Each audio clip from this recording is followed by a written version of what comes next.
Condition में रहेंगे। और जब भी हम फ्लूइड डायनामिक्स की बात करेंगे तो एक बहुत ही इंपॉर्टेंट इक्वेशन हमें मिलेगी, उसे हम कहते हैं बर्नौलीज इक्वेशन। तो आज हम देखेंगे derivation of Bernoulli's equation from the fundamental principles and उसके पहले हमें मालूम होना चाहिए उसका स्टेटमेंट और उसके असम्पशंस। सो सबसे पहले हम बात करेंगे statement of Bernoulli's equation. Bernoulli's equation states that the sum of all the energies or heads for a flowing fluid through a pipe always remains constant at every point of the pipe. अब वो pipe हो सकता है कि constant cross section का हो, variable cross section का हो, उससे कोई फर्क नहीं पड़ेगा। बर्नौलीज थ्योरम जो है वो यह कहती है कि किसी भी पाइप में अगर फ्लूइड फ्लो हो रहा है आइडियल कंडीशन में, तो उसकी उस फ्लूइड्स की हर पॉइंट पे जो एनर्जीज का सम है वो हमेशा कांस्टेंट रहेगा। This law is actually based on law of conservation of energy. तो मैथमेटिकली अगर हम बात करेंगे तो बर्नौलीज थ्योरम बोलती है P upon rho g that is pressure head, V square upon 2G kinetic head and datum head. Datum head बोले या हम बोलेंगे पोटेंशियल हेड। इन तीनों का जो सम रहेगा वो कोई कांस्टेंट होता है और हर पॉइंट पे ये जो सम है ये कांस्टेंट रहेगा। फिर से रिपीट कर रहा हूं, P upon rho g is the pressure head, V square upon 2G is the kinetic head and Z is the datum head और we can say potential head. इन तीनों का जो सम रहेगा एनर्जीज का वो हमेशा कांस्टेंट रहेगा। यहां पे एक बात बताने लायक और है कि एनर्जी और हेड एक ही चीज है। इंजीनियरिंग के टर्म्स में हम एनर्जी को कई बार हेड्स कह के भी बुलाते हैं। Now what are the assumptions of Bernoulli's equation. पहला असम्पशन है द फ्लूइड इज आइडियल। जो फ्लूइड है वो आइडियल है। Ideal fluid is non viscous and incompressible. Non viscous fluid का मतलब है कि उसके अंदर जो विस्कोसिटी है म्यू वो जीरो रहेगी, मतलब जो शियर स्ट्रेस फ्लूइड पे वर्क कर रहा है उसको हम यहाँ पे जीरो लेके चल रहे हैं। Second is it is incompressible, मतलब जो रो है, जो डेंसिटी ऑफ फ्लूइड है वो हम कांस्टेंट लेके चल रहे हैं। Then the flow is steady. Steady flow का मतलब यह होता है कि जो प्रॉपर्टीज है वो टाइम के साथ चेंज नहीं हो रही है। स्पेशली अपन कह सकते हैं जो वेलोसिटी है वो कांस्टेंट है, मतलब dv बाय dt को हम जीरो अज्यूम करेंगे। Rate of change of velocity with respect to time zero रहेगा। थ्रू आउट जो पाइप के अंदर से फ्लूइड फ्लो हो रहा है उसकी जो स्पीड है वो हम कांस्टेंट अज्यूम करेंगे। और finally the flow is irrotational, मतलब फ्लो के अंदर जो भी फ्लो है वो स्ट्रीमलाइन फ्लो है, इरोटेशनल फ्लो नहीं है। सॉरी, रोटेशनल फ्लो नहीं है, मतलब जो एडीज हैं वो फॉर्म नहीं हो रहे। अल्टीमेटली हम ये बोलना चाहेंगे कि एनर्जी लॉस नहीं हो रहा है। हम ये कंसीडर करके चलते हैं। तो अब हम देखेंगे कि इस इक्वेशन को प्रूव कैसे करते हैं। इस इक्वेशन का जो प्रूफ है वो बहुत ही फंडामेंटल है, ये हमें आना चाहिए, बहुत इंपॉर्टेंट है। इक्वेशन जो हमें डिराइव करनी है वो है P upon rho g plus V square by 2G plus Z equals to constant. ये हमें प्रूफ करना है। नाउ इस चीज के लिए, इसको प्रूफ करने के लिए हम एक सिलेंड्रिकल फ्लूइड एलिमेंट ले रहे हैं। We are considering a cylindrical fluid element. तो इस टाइप से हमने एक सिलेंड्रिकल फ्लूइड एलिमेंट लिया है। अब ये सिलेंड्रिकल फ्लूइड एलिमेंट है, हम ऐसा अज्यूम कर रहे हैं कि इसमें से फ्लूइड फ्लो हो रहा है। अब ये फ्लूइड फ्लो हो रहा है। अब दो तीन फोर्सेस हमको यहां पे कंसीडर करने हैं। सबसे पहले ये फ्लूइड एलिमेंट है, इसकी हम लेंथ अज्यूम कर रहे हैं ds, और जो इसका एरिया ऑफ क्रॉस सेक्शन है that is dA। dA is the area of cross section of the fluid cylindrical element and ds is the length. Now नीचे जो वाटर पार्टिकल्स है, जो फ्लूइड पार्टिकल्स है, अगर हमें उन्हें ऊपर पंप करना हो तो न्यूटन्स लॉ ये बोलता है कि किसी भी बॉडी को अगर हमें एक्सेलरेट करना है तो हमें एक फोर्स अप्लाई करना पड़ेगा। तो यहां हम फोर्स अप्लाई कर रहे हैं pressure force. So the pressure force will be PDA, pressure into area is force. This is the force at the inlet. यहां पे हमने फोर्स अप्लाई करा। अब जैसे जैसे पाइप का एग्जिट आएगा तो वहां से क्या होगा कि वो जो प्रेशर है वो फ्लो का अपोज करेगा। वो प्रेशर होता है P plus del p by del s into d s d A. Now what is this?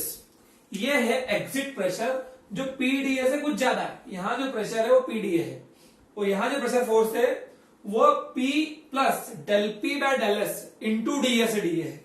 अब इसमें क्या है, rate of change of pressure with respect to distance into distance लिया है। इसका मतलब ये हुआ जितना लंबा पाइप होगा उतना ज्यादा एग्जिट पे प्रेशर होगा। सपोज मैं बात करता हूं कि मेरे पाइप की लेंथ जो है वो 100 मीटर है, तो जितना बड़ा मुझे पंप लगाना पड़ेगा उस समय अगर मैं उसी पाइप की लेंथ को 150 मीटर कर देता हूं तो मुझे ज्यादा बड़ा पंप लगाना पड़ेगा, क्योंकि ये जो दोनों के बीच का डिफरेंस है, डिफरेंस ऑफ प्रेशर, मुझे उसे कॉम्पेंसेट करना है। तो जाके मैं इस फ्लूइड को इस प्लेस से उस प्लेस तक ले जा पाऊंगा। तो ये जो टर्म है ये बहुत इंपॉर्टेंट है। नाउ हम ये एज्यूम कर रहे हैं कि भैया ये फ्लूइड जो है, ये सपोज ये फ्लूइड पार्टिकल्स है, ये फ्लूइड पार्टिकल्स ट्रेवल कर रहे हैं ऊपर की तरफ और किसी एस डायरेक्शन में ये पाइप जा रहा है। नाउ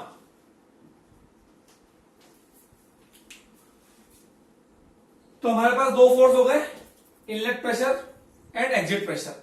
तीसरा फोर्स जो है वो है ये जो भी फ्लूइड है, हमने इंक्लाइंड पाइप अज्यूम करा है और इस फ्लूइड का जो भी वेट रहेगा W, उसका भी एक कुछ हद तक फोर्स लगेगा, वेट लगेगा। तो W equal to mg, W equal to mg होता है हमारे पास। मास को लिख सकते हैं हम rho into volume into g, और वॉल्यूम इस एलिमेंट्री एरिया का वॉल्यूम हम लेंगे d A area into length. So we have rho g d A d s as the weight of the fluid. Now एक और चीज है यहाँ पे, जो हमने यहाँ पे फ्लूइड लिया है, हम ये अज्यूम कर रहे हैं कि हमने डीजेड हाइट तक फ्लूइड फ्लो करवाने में डीएस लेंथ की पाइप यूज करा है और यहाँ पे जो एंगल है वो थीटा है। अभी थीटा एंगल क्या है? थीटा एंगल हम वर्टिकल से अज्यूम कर रहे हैं, ये वाला एंगल है, दिस एंगल इज थीटा। ये आप ऐसा मान सकते हैं कि ये ग्राउंड फ्लोर है सपोज अपने घर का और ये फर्स्ट फ्लोर है। अगर ये डीजेड है, it is the difference between the both the floors. Suppose वो 12 फीट है, 12 फीट के हाइट तक, वर्टिकल हाइट तक पानी पंप करने के लिए मैंने DS length of pipe use करी। तो इस टाइप से ये चीज रहेगी ना। जैसा कि मैंने आपको बताया, हमारे पास ये रिलेशन है F is equal to MA। अब ये रिलेशन आपको लग रहा होगा कि यूज हो रहा है। सबसे पहली बात तो फ्लूइड डायनामिक्स में फोर्स को हम कंसीडर करते हैं, तो यहां पर फोर्स तो आना ही है क्योंकि फ्लूइड को हम एक्सेलरेट कर रहे हैं। The fluid is in dynamic condition. हम ये एज्यूम कर रहे हैं कि अगर इस फ्लूइड को, जो भी गिवन फ्लूइड है, यहां पर जो भी फ्लूइड है, इसको ऊपर तक ले जाने के लिए, एस डायरेक्शन तक इसको ले जाने के लिए, एक्सेलरेशन इन एस डायरेक्शन करने के लिए हमने एक रिजल्टेंट फोर्स लगाया है Fr is the resultant force. अब रिजल्टेंट फोर्स क्यों ले रहे हैं? क्योंकि यहां पे बहुत सारे फोर्सेस इन्वॉल्व है। पहले मैंने बताया आपको अजम्पशन में फोर्सेस तो इन तीनों के अलावा भी है, विस्कस फोर्स भी है, काफी फोर्सेस रहते हैं, लेकिन अभी हम कंसीडर कर रहे हैं केवल self weight of the fluid और इनलेट और exit pressure. So we have ये सबसे इंपॉर्टेंट लाइन है इस डेरिवेशन की, resolving all the forces along the axis of the pipe। Pipe की एक्सिस के अलावा हम सभी फोर्सेस को लेंगे। क्योंकि at the end fluid flow इस टाइप से कर रहा है along the axis. So we have p d A pressure at the inlet minus. अब ये माइनस क्यों ले रहा हूं मैं? क्योंकि ये जो फोर्स है वो एग्जिट प्रेशर है, वो अपोज कर रहा है फ्लूइड फ्लो का. So P plus del P by del s ds dA. और अब यहां पर देखने लायक चीज ये है, ये जो अगर मैं इसको रिजॉल्व करता हूं, ये जो self weight of the body, इसको अगर मैं रिजॉल्व करता हूं तो इसके दो कंपोनेंट्स आएंगे. तो जो ये वाला कंपोनेंट W cos थीटा, ये हमारे काम का, W sin थीटा हमारे काम का नहीं है. मैं फिर से बोल रहा हूं, सभी फोर्सेस को हम कंसिडर कर रहे हैं अलोंग द एक्सिस. तो यहां पर आ जाएगा minus W cos theta is equals to mass of the fluid into acceleration in s direction. तो ये एक बेसिक इक्वेशन हमारे पास है ना. अब इसी इक्वेशन को लेके हम चलेंगे. जो प्रिंसिपल यहां पे यूज हो रहा है वो यही है. जो भी हमने नेगेटिव फोर्सेस लिए हैं वो इसलिए लिए हैं कि वो फोर्सेस फ्लो का अपोज कर रहे हैं. फ्लो ऊपर हो रहा है और जो फोर्सेस है वो नीचे लग रहे हैं ना. अब सारा खेल मैथमेटिक्स का है. ब्रैकेट वगैरह खोलेंगे, सिंप्लीफाई करना है इक्वेशन को. Minus del p by del s ds da minus डब्ल्यू की जगह मैं लिख सकता हूं rho g d a d s. ये मैं बता चुका हूं आपको. वेट को लिखा है हमने rho g d a d s into cos theta is equals to m. M को भी लिख सकता हूं rho d a d s into a s. Partition बना रहा हूं मैं यहां पर ताकि कंफ्यूजन ना हो ना. पीडीए से पीडीए तो कैंसिल हो जाएगा. अब यहां हमारे पास बच रहा है, ये जो भी चीजें बच रही है यहां पे,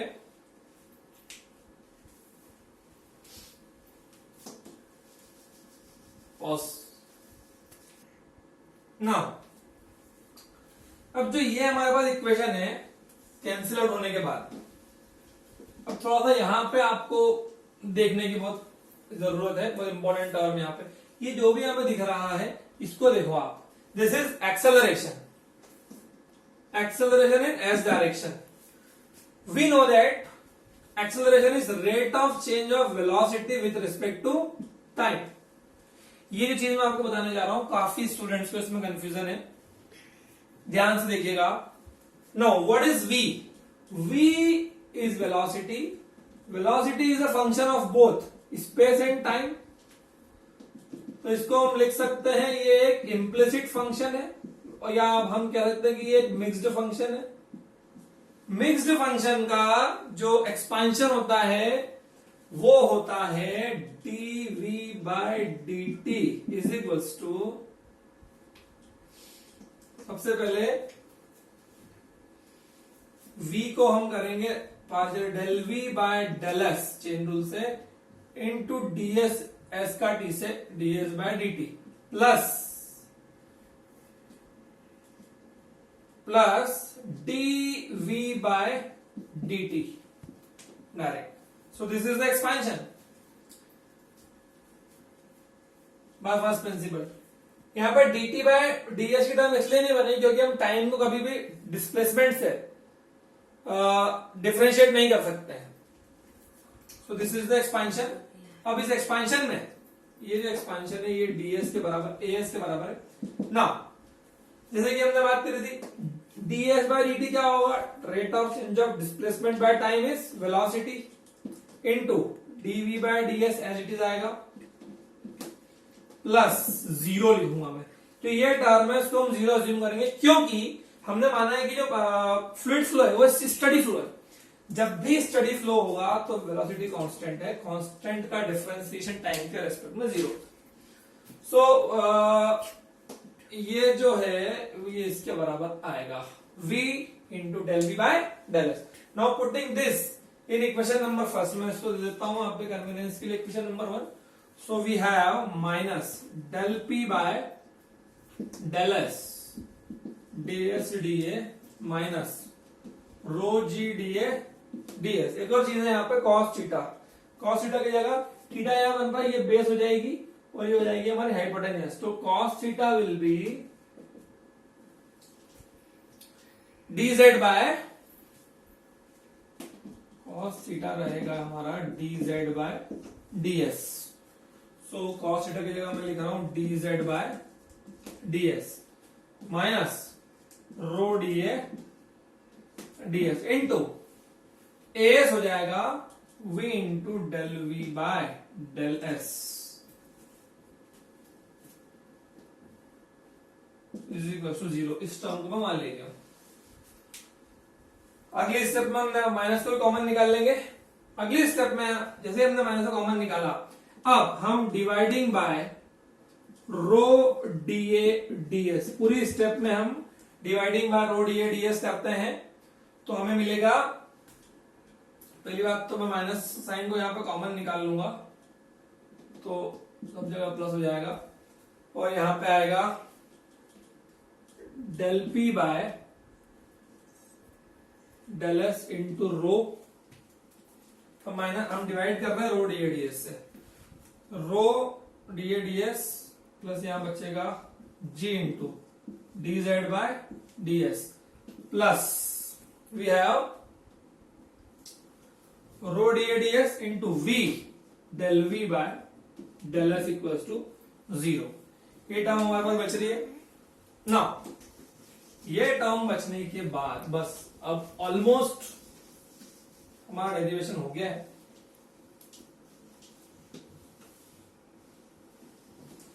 ये टर्म बच रही है, इसको मैं थोड़ा सा अरेंज करके लिखता हूं तो ये हो जाएगा del p by rho plus v del v plus g d z is equals to 0। और अगर अब मैं इस इक्वेशन को इंटीग्रेट करता हूं तो हमारे पास आएगा, अगर मैं del p by rho plus v del v plus g d z equals to 0, इन तीनों को मैं इंटीग्रेट करता हूं तो मेरे पास आएगा p upon rho, integration of del p is p plus rho as it is, rho यहां पे कांस्टेंट है क्योंकि हमने माना इनकंप्रेसिबल फ्लो है, वी डेल वी का हो जाएगा v square by 2 plus g constant है, integration of dz is z equals to constant. थोड़ा इसको अरेंज करके लिखेंगे तो p upon rho g dividing by rho on both sides plus v square by 2g plus z, जिसे g cut जाएगा, equals to c by g. c by g मतलब एक नया constant. So finally we have Bernoulli's equation. So this is known as Bernoulli's equation. P upon rho g is equals to v square by 2g plus z equals to constant. और जिस equation से derive होती है उसको कहते हैं हम Euler's equation. तो ये आपको कई बार बुकों में लिखा हुआ मिलेगा, derive Bernoulli's equation through Euler's equation. This is Euler's equation and this is Bernoulli's equation in its ideal form. ये जो Bernoulli's इक्वेशन है ये अपने आइडियल फॉर्म में है। आइडियल फॉर्म का मतलब ये होता है Bernoulli's इक्वेशन की कि जब भी हम इसको किसी पाइप के अंदर अप्लाई करेंगे, सपोज हमारे पास एक पाइप है ऑफ वेरिंग क्रॉस सेक्शन, ऐसा इस टाइप से मान लीजिए एक कॉन्वर्जिंग पाइप है और इसके हम 2 पॉइंट्स लेते हैं, सपोज हमने 2 पॉइंट पे कट लगाया है इसके, ये 1 1 ये 2 2, तो ये इक्वेशन हम अप्लाई करेंगे तो हम लिखेंगे P upon rho P1 upon rho g plus v square upon 2g plus z1 is equals to P2 square P2 upon rho g plus V2 square upon 2g plus z2। मतलब हमने ये मान रखा है कि जितनी एनर्जी सब energies यहां रहेगी उतना ही यहां भी रहेगा आइडियल केस में। एक्चुअल केस में ऐसा नहीं होता है। एक्चुअल केसेस में हमको फ्रिक्शनल लॉसेस लेने